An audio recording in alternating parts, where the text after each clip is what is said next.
Hey guys, what's going on? Welcome back. I know it's been a little bit of time since I've put out a new video.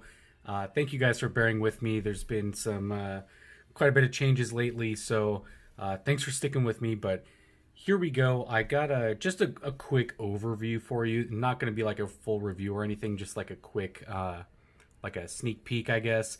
A newer knife that I've got. Obviously, you could tell by the title of the video, but this is of the Reate Starboy.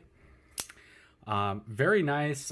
Ever since I saw one, I have always wanted to pick one up, and now is kind of the perfect opportunity. I don't know how long this is gonna last before maybe they go out of stock or whatever happens, but usually these are, at least from what I understand, in like the 300 330-ish range.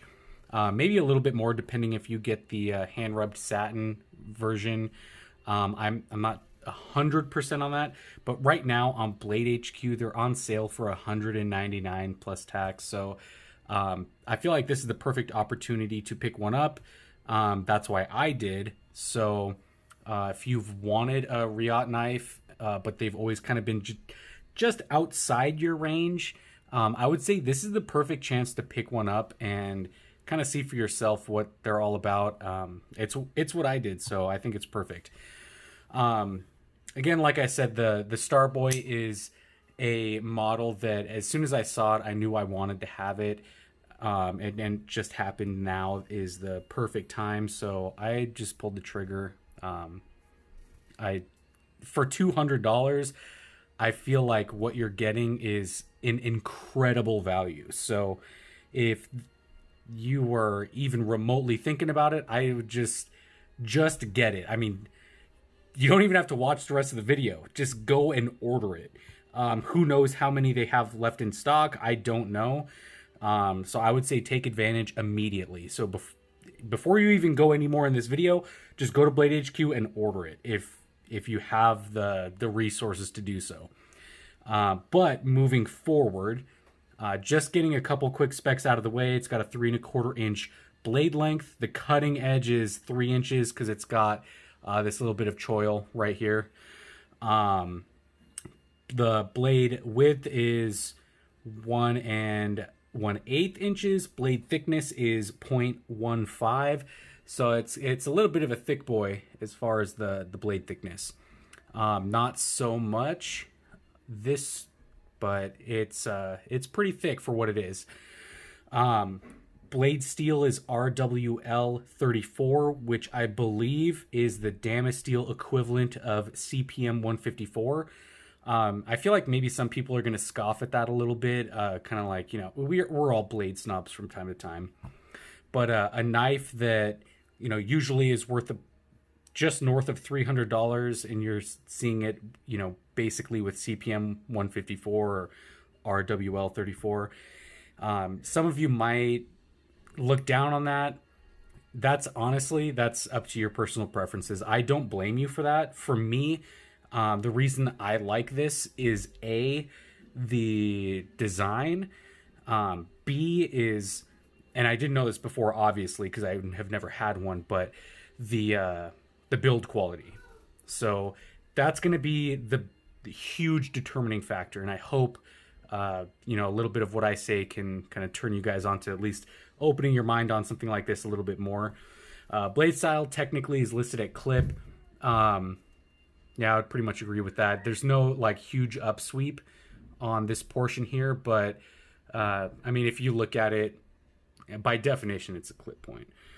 Flat grind, so it's, I mean, it's, is it full flat grind? I mean, pretty much, because once the grind drops down about, what is that, maybe a quarter, maybe a third of the way down the blade, it drops to a full flat. But the flats themselves are flat. I'm sorry. The grind themselves are flat. It's pretty apparent. Like when you look at it, it's one of the first things I noticed is it looks super flat. So it's the grinds are super clean on it. Mine is the stonewash finish. Maybe the camera will pick that up a little bit. They have a hand rubbed satin and a normal satin, I believe. Don't quote me on that because I'm not totally sure. Um, I usually do most of my like deep research on the full review, which I will get to.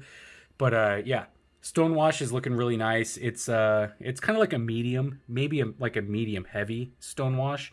It's not like distracting, but if you look at it, you can tell it's Stonewash, and it's nice and uniform. Um, Again, like I said, for me, the initial uh, appeal to this knife, I guess, was the design. Tashi Baruka design. I really apologize if I'm mispronouncing your last name. Trust me, it happens to me all the time. But very nice and clear lines in the design. It's really attractive. Um, the one that I got is just the plain titanium. You can get a blue anodized titanium handles. At the point of this recording, they're all sold out on Blade HQ, so do what you can, maybe on the secondary to get what you want, but I can almost promise you it's not going to be at the $200 price point, maybe.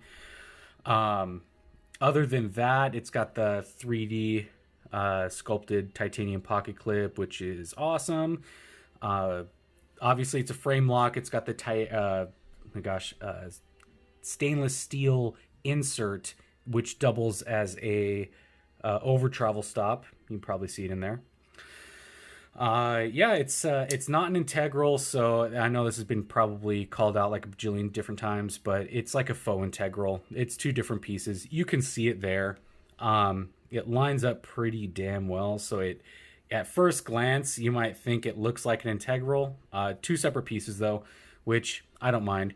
The initial look is nice. It's a very clean look. I mean, it's better if it's going to be two-piece construction. In my opinion, something like this looks a lot better than having a backspacer. Obviously there's exceptions to that rule because you could have really crazy cool looking backspacers, but it's just a very clean look. I feel like it follows the whole like design that went into this whole knife. Like this follows the whole concept that was put into the rest of the knife. So knife is perfectly centered. The action is incredible. The flipping, I would say it's probably medium detent. It doesn't need to have a hard detent because the ceramic hardware inside takes care of the rest. So ceramic detent ball. I'm not totally sure about the bearings and the pivot, but maybe we'll take a look at that too.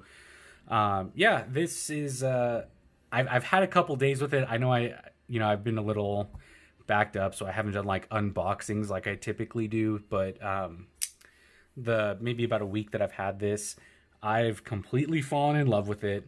It's my first Reate knife, so it was dipping my toes in the water of like the super high end, like production / like mid tech or whatever you want to call it. I'm in love with it. I don't know the weight right off the bat, but it's got a little bit of weight to it for the size of the knife. I don't mind it. It's not so heavy that it's uncomfortable, but you could definitely feel the weight to it. So if you're weight sensitive, or if like your carry restricts you to certain weights, just keep that in mind. But otherwise, I am totally in love with this thing so far. Again, the design, even the design aside, the thing that really made me head over heels for this one is the build quality. For the full review, I'll obviously get into a lot more of that in detail, but this is just damn impressive. I am blown away by this knife for $200. Even if I bought it at full price at just north of $300, I would still feel good about it. I mean, no questions asked. This is a definite winner in every aspect. So that is the Reate Starboy. Full review will be coming in the near future. So I've been carrying this thing pretty much exclusively since I got it because I'm just totally in love with it.